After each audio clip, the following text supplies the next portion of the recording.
কিছু কিছু বুঝে নিতে হয়, সে তো মুখে বলা যায় না, সে তো মুখে বলা যায় না।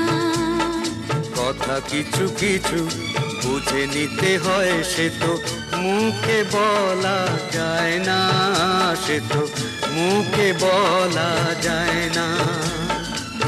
চোখের কথাই মনের কথা, চোখে মনের আয়না। কথা কিছু কিছু বুঝে নিতে হয়, সে তো মুখে বলা যায় না, সে তো মুখে বলা যায় না।